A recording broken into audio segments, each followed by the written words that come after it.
Hi, I'm Mike Giusti. I'm an associate fisheries biologist with California Department of Fish and Game, and we're at lovely Diamond Valley Lake in Southern California. We're located about 4.5 miles southwest of Hemet, about 25 miles from Riverside, about 85 from Los Angeles or San Diego. We're Southern California's newest reservoir. The department's been involved out here since 1997. The reservoir was not opened to the public until 2003. This is the largest body of water in Southern California. The lake is approximately 4.5 miles long, averages about 2 miles wide, and at full pool will be approximately 200 feet deep. In the west end, 160 feet on the east end. The lake was established by the department through the cooperation with Metropolitan Water District of Southern California, who actually constructed the reservoir, to be one of Southern California's premier largemouth bass fisheries. The lake has Florida largemouth bass in it, smallmouth bass, channel catfish, blue catfish, rainbow trout, bluegills, both the northern and southeastern bluegill, red-eared sunfish, and a variety of other species that have come in with the water, including a few striped bass. We haven't seen many, but there are a few out here. The lake opened, as I said, in 2003 to the public. The dams were completed in 1999, so in the 4 years since the lake opened, we've had bass in the lake actually a year prior to that, and those fish now are up to almost 15 pounds in size. So the lake has basically been developed over the last 7 years. The department's been involved in that time, initially mapping the habitats, deciding what kind of structures and things to put in for the fish, deciding what kind of fish to put in the lake. We did this through going to several public events, boat shows, fishing shows, things like that, and asking the public what they wanted. So we took that information, and basically I sat down and mapped out everything that was out here and then developed a plan, and then through the cooperation with the district, we were actually able to implement the plan that is in place today at Diamond Valley Lake. The plan basically consisted of installing almost 4,000 brush piles, creating over 300 rock reefs that are anywhere from 100 to 300 feet long. We put in over 2 miles of terrace cuts, which is a 5 to 7 foot vertical drop onto a 20-foot bench. Put in almost 2,500 caves for catfish to spawn in, pieces of PVC pipe that are cut in about 4-foot lengths. They're anywhere from 12 to 18 inches in diameter. And we're going to probably eventually put some shoreline vegetation in to create the habitat. My associate here, Larry Hines, has been involved in the project for several years, and he can fill you in more on the details as to why the reservoir is here and the construction time frame, things like that. Hi, as Mike said, I'm Larry Hines with Metropolitan Water District. This reservoir was conceived as an emergency water supply for the Southern California area. Its two sources are from the Colorado River. Water's pumped in through the Metropolitan Water District's Colorado River Aqueduct into here, and the Colorado River's terminal reservoir, Lake Matthews. The second source into this lake is the state project water from the Bay Delta State Water Project. Comes down through the system down into Lake Silverwood, and from Lake Silverwood into this lake. And the water, like I think Mike mentioned, I think is 800,000 acre feet at maximum pool storage. That is more water that can be stored here than isn't actually in Lake Havasu. It's the largest reservoir, like Mike mentioned, in Southern California, and its importance to the people of Southern California is just, it's apparent. In emergencies, say for example there was a drastic earthquake or some natural disaster where the water supplies from Colorado River or the state were cut or interrupted, this would serve as an emergency supply for up to 6 months water supply for the people of Southern California. The water leaving here at this moment is primarily being used by going to San Diego as a source. Right, but the water that's leaving now is not the emergency supply. The lake is approximately 50 feet below full pool right now. They can drop the lake another 40 feet before they actually hit the emergency storage level. 90 feet below full pool is what is considered emergency storage level. That's what we would be required to supply Southern California for at least 6 months. We're installed and installing additional temporary ramp to be able to keep the lake open for recreation during this fall. Right now we've already installed 100 foot of temporary ramp, and we're in the process of installing another 100 foot, hopefully to meet demand through the next couple of months of the expected dropping water elevation in the lake. All right, what we're looking at here is on the high water mark, the upper line that you see is actually the fullest we got prior to ramp construction and everything. At that point, we still had 8 feet vertically to go to reach full pool. Then we dropped down to that layer of greenish vegetation. That's where we were when we opened the lake in October. And then since October, it's went from about the middle of the green-brown vegetation down to the current level, which has been a reduction of about 40 feet. This area up here straight ahead of us is some of the habitat we pushed in. This is one of the rock reef complexes. And you can also see some of the pipes we placed for catfish to spawn in.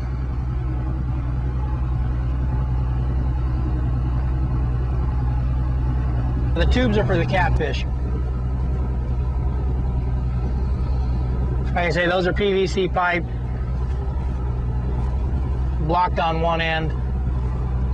The male catfish will go in there, and female will come in and lay the eggs, and the male guards them basically. And you can see as we come down, we space the habitat out.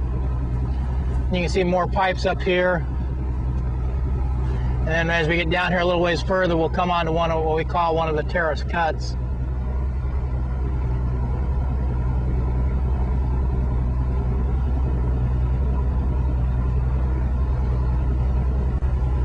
This area up here is what we call a terrace cut. I don't know if how you're going to get that in the camera, but it's basically, you can see it's about a 5 to 7 foot vertical drop, and then it drops onto a bench. You can see some of the cinder blocks and brush piles that are up there.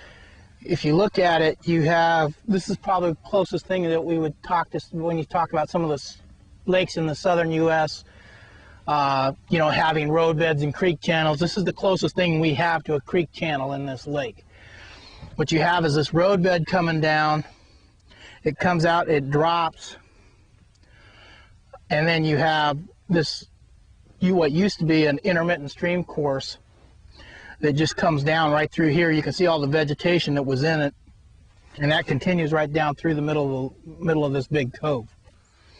And out there where the boats are sitting now is an oak tree that's probably about 50 feet tall, and it's sitting at about 40 feet of water or 60 feet of water. Try to do with the habitat is place it so that regardless of water level fluctuation, we would still have habitat available, and also provide a transition route from shallow to deep water for the bass and bluegills, things like that. So although there's a lot of habitat exposed right now, there's still probably 2/3 of it that's underwater from that we actually installed.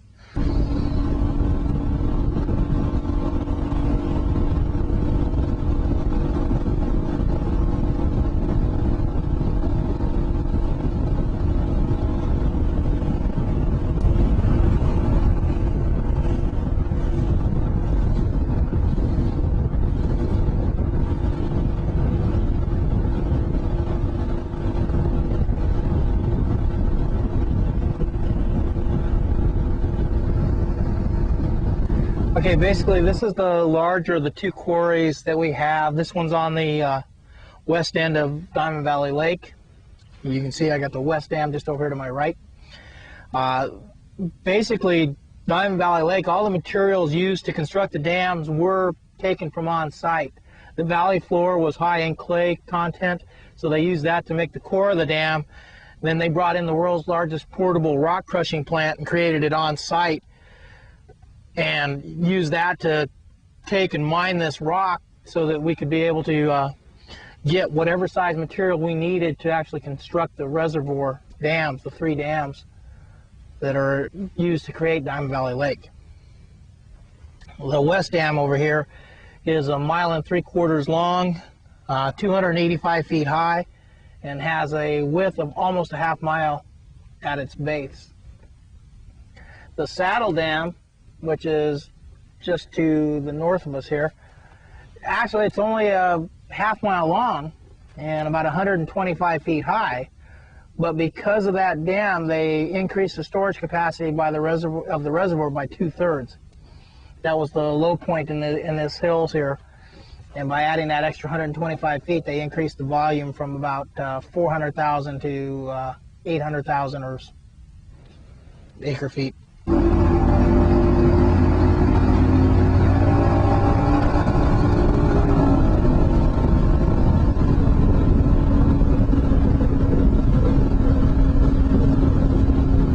This is the inlet and outlet tower for Diamond Valley Lake. It's one of two ways that we get water into the lake. The secondary, what we call the secondary inlet, which is located on the point out here to the right at a depth of about 125 feet, is basically gravity feeds water in from the State Water Project out of Lake Silverwood into the lake. That's scheduled for completion in 2007. There's a temporary connection on it right now. That's a 12-foot diameter pipe that's providing water into the lake when it's completed. The tower you see in front of you is approximately 320 foot tall, including the superstructure on the top. Those holes or valve intakes are actually 8 foot in diameter, and they're approximately every 30 feet between them. There's a series of 9 sets of holes down the length of the tower. And when they're bringing water in, they don't have any screens on them, but they do have a set of adjustable screens so that when they start taking water out, they put the screens in front of that to prevent removal of as many fish as possible. This tower actually is connected to a pumping plant, which is located on the left-hand side. They tunneled through the hillside, and there's a pumping plant located down below. So to bring water in, they actually have to pump it out the tower.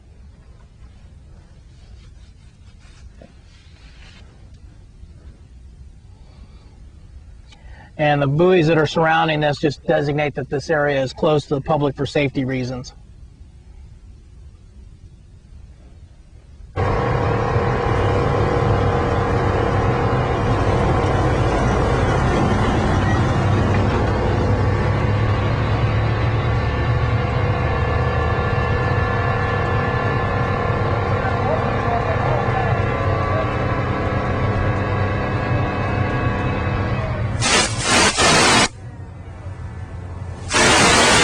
We're doing okay with this, I guess. Looks like going pretty quick. Yeah. I knew once I got going again, it would start just laying right in.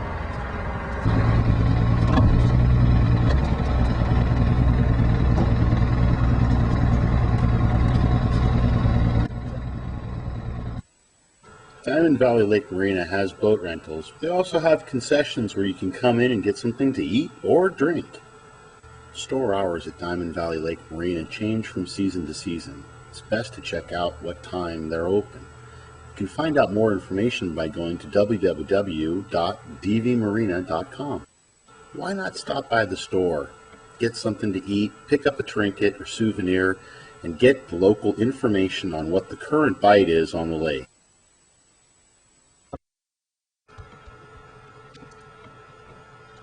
All boats must be inspected prior to arrival at Diamond Valley Lake. Boats are inspected from 6 a.m. to 3 p.m. daily at the entrance to the marina. Nearby Diamond Valley Lake is the Visitor Center, and here's Mike Giusti to tell you more about it.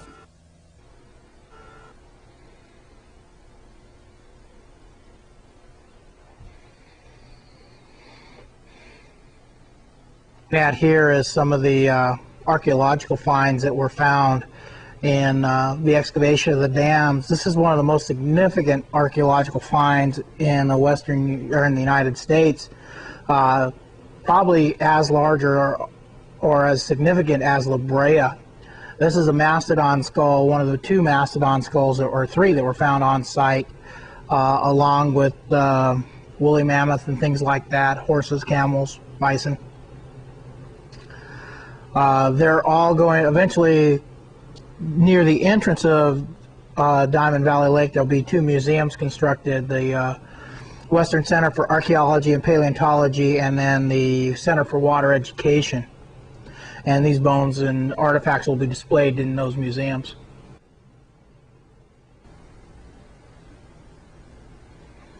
This is a diagram or representation of the construction of the dam. You can basically see the timeline that was used to construct it. Basically, it started in 95, 96, and then was completed in 1999. You can see the various samples of the material used to construct the core of the dam in the small tube in the center, the filters to carry water away from the core so the moisture doesn't get into the core and cause dam failure, and then the drain and outer shell material. Of course, we don't have the outer shell pieces themselves. Those are half-ton rock or 2-ton rock, depending on the shell. You see some of the instrumentation within the dam. Those are piezometers to measure moisture. When they constructed the core material, they basically pre-moistened the dam so that it would be as wet as if there was a full lake there. So everything was compacted at 90% compaction with a pre-moistened level to the same as though there was a lake, so there would be minimal water absorption, because water movement is what actually causes erosion and can cause a dam to fail. What we're looking at, this is an aerial photo of the dam or the lake actually as it was filling. What we did prior to filling this lake, we actually had an 80-acre rearing pond located about right here. This was stocked in August of 1998 with bluegills, both the northern and southeastern bluegill, as well as red ear sunfish. And then in February of 1999, we brought in 217 adult Florida strain largemouth bass. That's all that's been stocked in this lake to create the fishery that we have today, which numbers over 45,000 bass over 12 inches. Those 217 bass came from Lake Hodges. Prior to bringing them in, we went around to all the lakes in Southern California and tested them genetically. We took samples, shipped those samples to UC Davis, where we had them analyzed, and it was determined that Lake Hodges, which was 95% pure Florida strain, was the purest we had in Southern California. So those are the fish we brought in to use to stock the lake.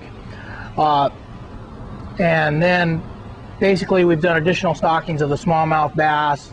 The rainbow trout, of course, had come in 2000. And then the smallmouth is an ongoing stocking, and we've also stocked more bluegills and red ears from various places. One thing you can see in this lake, in this layout, this is the west dam, this is the saddle dam. Oh, I pointed wrong. Rearing pond is back here. You can see this area here is slated for a recreation development at some point in the future, as well as this area here. You can see the outline here is what will be about 100-acre recreation lake. There'll be camping, softball diamonds, a golf course, things like that, all slated to come in here. Probably in the next 2 or 3 years before those are developed. There is camping, RV type camping available in Hemet right now, which is about 3 miles from the lake at the present time. If you want a tent camp or something like that, you pretty much have to go down to Lake Skinner, which is about 20 minutes away. This is the entrance to the lake. It's called Cyril Parkway. This is Dominagoni Parkway here. And this site right here will be developed into the Western Center for Archaeology and Paleontology that we were just talking about. So we're in right now is located right here, right in this area right here. So you just come down Dominagoni Parkway to State Street, hang a right on Newport Road, and dead ends right at the Visitor Center. What you're looking at is a picture of the I.O. tower that we talked about earlier. We can only see 2 of the tiers. Here you can see, well, the water's coming in the 5th tier or 5th level, and there's at least 2 below it, so there's 8, and there's 1 more that you can't see at all. And then the photo to the left of this is actually the pumping plant and the forebay that provides water to the tower when it's being brought in through the Colorado River Aqueduct. And then the picture to the right, if you pan back across, that's the emergency in the event that their valves failed on the tower, water would be forced up and out, and that's what that's demonstrating is emergency discharge of water if they had to. That's one of the reasons that the area is closed to the public right now. You're looking at basically a location map as to where Diamond Valley is located. You can see Hemet there, Lake Paris right there. If you were to continue to go north, you'd run into up here on the 79. You'd hit Interstate 10 up in Beaumont.